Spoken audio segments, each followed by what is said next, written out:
Hello students, last time we have dealt with the types of nuclear reactions and today we will be dealing with one of the very important kind of these nuclear reactions and that is nuclear fission reaction.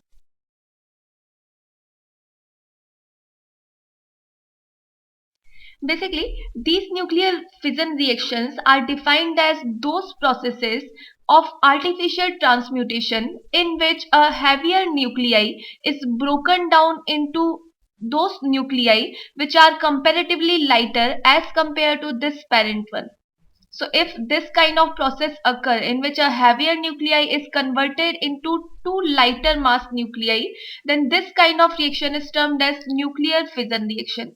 And since these lighter nuclei have higher stability as compared to this parent nuclei which is of higher atomic mass, then since the stability is increased in this process, that is why this process is highly exothermic and these nuclear fission reaction results in the release of high amount of energy. Here, this fission term is similar from the term what we use in biological processes. Whenever a living cell breaks up into two cells of roughly same sizes, these processes in biology are termed as fission. Same as in this nuclear reaction, a heavier nuclei is going to be converted into two lighter nuclei of nearly comparable mass. That is why here the term what we are using is nuclear fission. Now, if I talk about the history of these nuclear fission reaction, then the very first time these reactions were carried out by the scientist Fermi in the year of 1934. In this year, Fermi tried to synthesize transuranic elements from uranium by the bombardment of neutron on this parent uranium nuclei. Now, later on, this experiment was further introduced by two scientists, and the name were Hahn and Strassman. Hahn and Strassman, in the year of 1939, they proposed that uranium, after capturing the neutron, it undergoes two types of nuclear reaction. In the very first kind of nuclear reaction, they shown that this uranium isotope, which has the atomic number 92 and the mass number is 238, when it is bombarded with the neutron particle, it is converted into the another isotope of uranium with the mass number 239 and the atomic number will remain same, that is 92. Now further, since this uranium-239 is highly unstable, so by the emission of one beta particle, it is converted into the another element, that is the isotope of neptunium with the atomic number 93 and the mass number for this will be 239. Now this further emits one beta particle from this and it is converted now into the another element, that is plutonium with the symbol Pu, and the atomic number will be 94 for this element and the mass number will remain same, that is 239. So that is the very first kind of nuclear reaction that they observed by the bombardment of neutron particles on this uranium. And the another kind of nuclear reaction what they observed by this kind of bombardment, and that was when this uranium element which has the atomic number 239, so this isotope of uranium was when bombarded with the neutron particle, a different kind of nuclear reaction was observed by them, that was that by this kind of bombardment it was converted into the another isotope of uranium with the mass number 236. And since this uranium 236 is highly unstable, so now it goes to break down and it further breaks into two lighter nuclei. One was barium there and the another was krypton.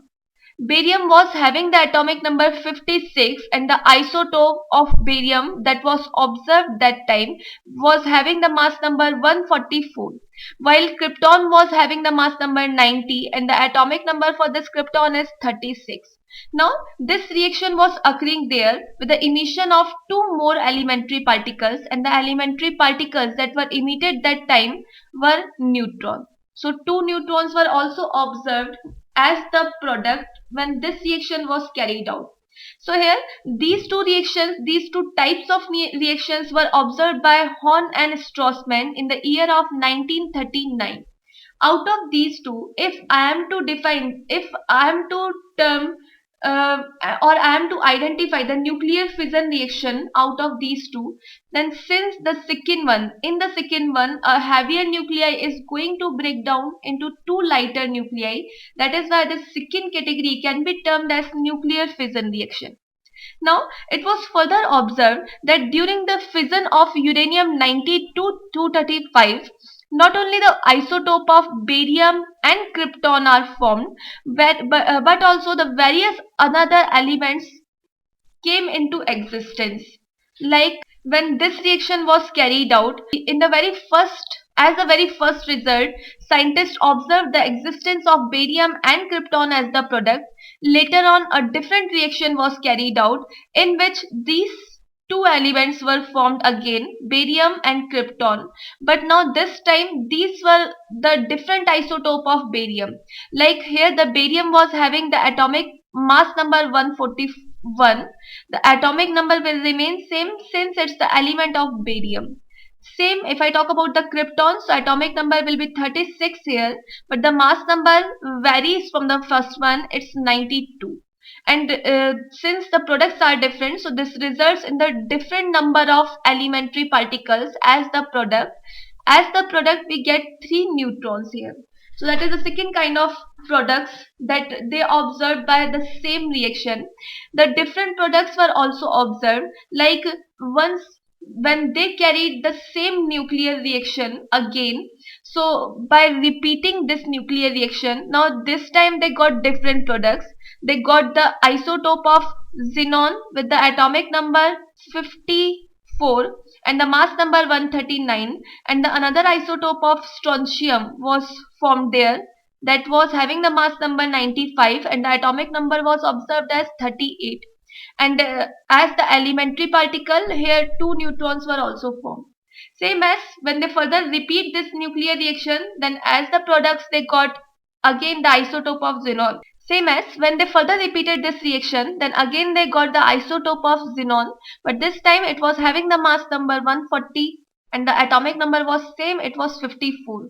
Another, they got the product strontium with the mass number 95 and the atomic number was 38, and as a result here only one neutron particles were formed. So it was further observed then this nuclear reaction by taking the uranium, and when it was bombarded with the neutron particle, various kinds of products were observed. In total 20 types of nuclear reactions, 20 types of those reaction where the reactant will be same, but the product we will be getting the different products, or we will be getting the same element with the in different isotopic forms. It was observed, and now we are having a 20 types of this nuclear reaction. So that is about the products. Now, as I said initially, then in this nuclear fission reaction, energy is released since stability is increased. So what the amount of energy is released? Now, if I talk about this nuclear fission reaction, then whenever this reaction, reactant is converted into product. So, when this reaction occurs, the mass of reactant is not only converted into the mass of product, but here some mass of reactant is released in the form of energy also. And how much energy will be released by the change in mass, that can be calculated from the Einstein mass energy relationship, that is mc square. So here by observing this, that what the change in mass is there, we can find out that how much amount of energy will be released. Such as if I talk about the one of the nuclear reaction, that is I am going to start with uranium. The isotope is 92 235. When it is bombarded with neutron particle, that is N01, then by the bombardment, first it will be converted into the another isotope of uranium with the mass number 236, and later on it will further break into the isotope of barium with the mass number 144 here. Atomic number is 56, and the another isotope of krypton will formed here. Here the product I am using that has the mass number 90 and the atomic number is 36. And when these products are formed, we have seen earlier that 2 neutrons will also released. So here if I talk about the masses of reactants and products, then the atomic mass of these elements. So this uranium, it has the atomic mass and the exact value is 235.118 AMU. Same as if I talk about the neutron. So neutron, the approximately mass we take as 1 AMU, but the exact mass is 1.009 AMU. Now if I talk about the barium, so from this mass number we can have the approximate idea about its mass number, that it will be 144 AMU, but the exact value is 143.881 AMU. Now same if I talk about the krypton, so it has the atomic mass of 89.947 AMU. And the rest one is again neutron, whose atomic mass we have written before. So now if I go for the calculation that if there is any change in the mass of reactant or mass of product or not, so for this if I find the mass of reactants here, so that will be equals to, since at the reactant side we are having uranium as well as we are using one neutron there, so it will be equals to the mass of uranium plus mass of neutron.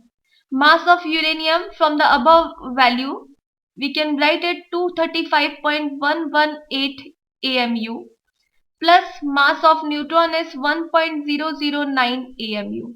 If we go for the addition of these two, the value that we will be getting is 236.127 AMU. Now, if I calculate the mass of products that are formed in this nuclear reaction, then as the products we are getting one isotope of barium here that is having some mass, so it will be equals to the mass of barium plus mass of krypton plus, since two neutrons are going to be formed, so it will be equals to the twice mass of one neutron. So that we have to calculate here the mass of barium. We are having the value, exact value for this.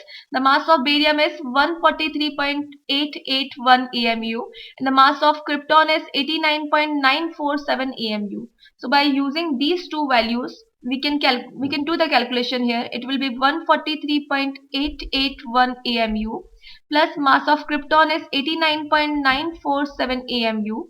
Since two neutrons are there, so it will be equals to the 2 into mass of one neutron, that is 1.009 AMU. And if we go for the calculation for this, the value that we will be getting is 235.846 AMU. So that is about the mass of products. Now if I talk about the mass of reactants and products, here we can clearly observe that the mass of reactant is 236.127 AMU, while the mass of product is 235.846 AMU.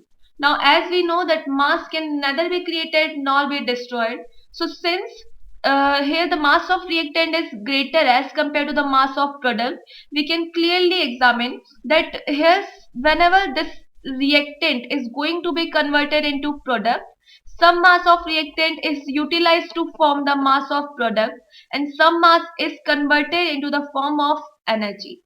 Now how much amount of energy is released when this kind of nuclear fission reaction, that we can calculate by the Einstein mass energy relationship, that is E is equals to mc square. Here the change in mass is delta m. So here I will be using the delta m for the change in mass. Now the value of delta m is mass of reactant minus mass of products. The mass of reactant is 236.127 AMU. Just now we have calculated. And the mass of product we can see from here. It is 235.846 AMU. And the resultant delta m from these will be 0.281 AMU.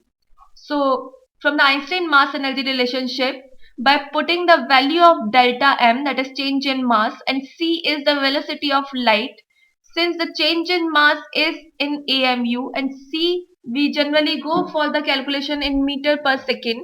So by doing the conversion, now by multiplying this change in mass 281 from the value 231.5, that we got by putting the value C here in the form of AMU unit.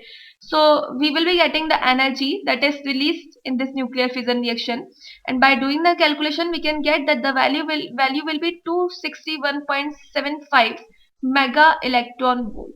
So that is the amount of energy that is released in one nuclear fission reaction.